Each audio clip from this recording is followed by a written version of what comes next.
Hello everybody, welcome back to 10 Minute Reviews. Jason here. Sorry it's been a little while since I posted a video. I'll try and make this pretty quick. Thank you to all of our patrons, all of our supporters.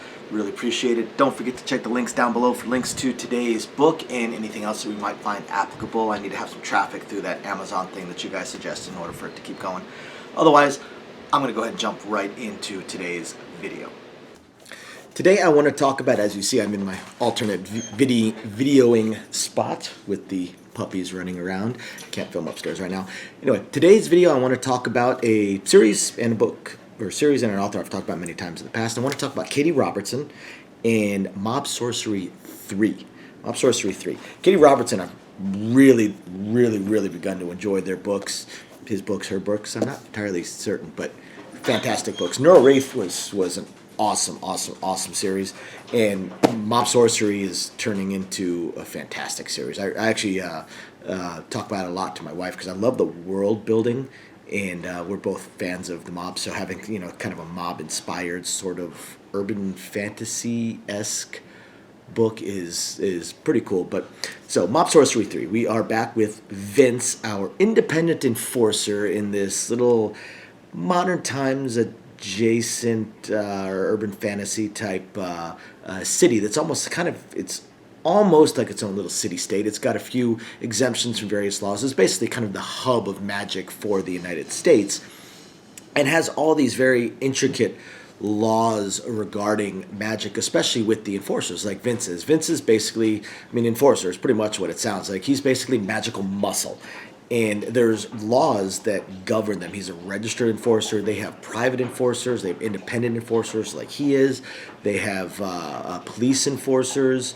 And in a way, you can almost sort of think of this urban fantasy crossed with some cyberpunk, because you've got major corporations that have their own enforcers, their own like private armies and stuff like that. And there's rules and there's laws that govern this. And one of the biggest things that really plays a part within this world is that with the enforcers, battles between enforcers are generally allowed and ignored by the police, especially if they are kept private. If two enforcers, if a corporate enforcer and if an independent enforcer, say, is breaking into a corporation and gets into a fight with the corporate enforcers, and one of them ends up dying and there's all kinds of property damage, as long as it was within that corporation's building, they're likely going to be left alone entirely by the police. They really want nothing to do with it. The police also have sort of a blind eye at times to most of the criminal organizations that also kind of cross with the big corporations, although that also is very similar to a lot of cyberpunk type stuff such as Shadowrun, where the big corporations, big multinational corporations, were also pretty much the big criminal corporations. So Vince is still working as an independent, but he is primarily contracted with, or still currently contracted with, the werewolf mob. The werewolf mob that is, or the wolf girl mob, I suppose, a wolf people mob. And still working on bringing down this other corporation. I don't exactly know how it's pronounced, Huao, but he's still allied with them, and he's getting stronger and stronger with his alliance with them as he gets closer and closer with the leader and the leader's sister. The sister happens to head the enforcers, and again, this is KD Robertson, so there's definitely harem element involved. We've got Vince's extremely experienced and legendary Lionkin enforcer roommate and now girlfriend, and of course then we've got the sister of the mob. But anyway, so he's still allied with them, still working on taking down this other corporation and having to deal with the events of the previous big battles. And the battles just continue to stage up higher and get stronger and stronger and stronger. Now that Vince has his roommate / girlfriend returning to the fold as an enforcer since she had retired, and she is almost a legendary level powerful enforcer, he's got to step up his game. And one of the things he realizes is he needs another spell. He needs another master level, they call it Meister tier spell, just like his little flaming dragon thing that he's done in the past, that it turns out is a domain spell. So it's actually a more powerful spell that he kind of dumbed down and limited in a way.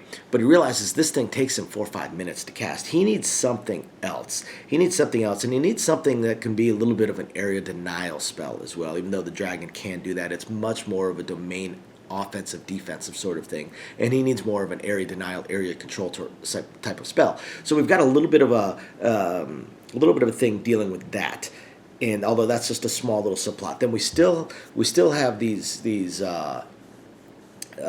assassins. We still have these assassins that these legendary assassins that have come to town, theoretically working with the Yakuza, which the Yakuza is now also showing up, and well, it showed up in the previous books, but is now making more of a presence known. Plus, we have this mysterious agent that showed up in Vince's home, bypassing wards and everything in the previous book, and she also has a lot to do with this particular book and what's going on with it. Now, Vince, this book is a lot about Vince's growth. There's a lot of mysteries, and of course we've got our battles. We've got our big battles that are a lot of fun, and the spicy parts that are always fun.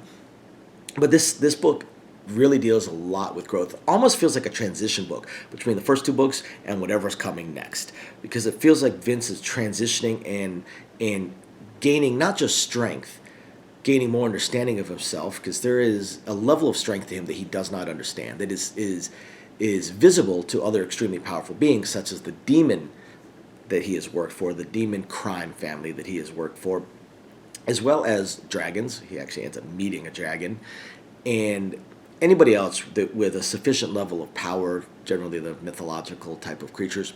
So there's a deep well of power within him.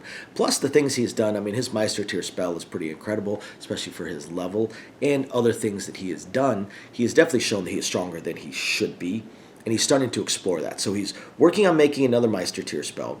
He's learning more about his strengths, trying to understand a little bit more about what he is and who he is and why it is that he is so strong, although we don't really get too many answers to that yet. We mostly get some groundwork laid hints. Plus, we've got a couple different wells of power that he has managed to gain, that he keeps on him, that really boosts his power.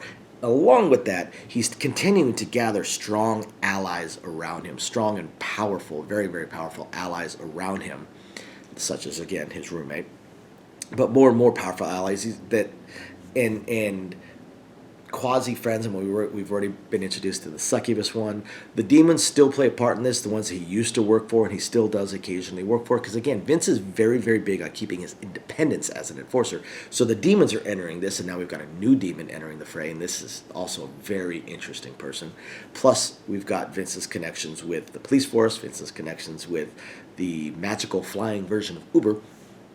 All in all, it's really, really cool, but it seems like he's really kind of building his team or coalescing his team while kind of there's a few fringe elements that might start to be adding into his team, creating new spells, learning more about the spells, a power that he already has and how to use the spells he already has. Really felt like a transition book, but it was fantastic. I could not put it down. It was a lot of fun.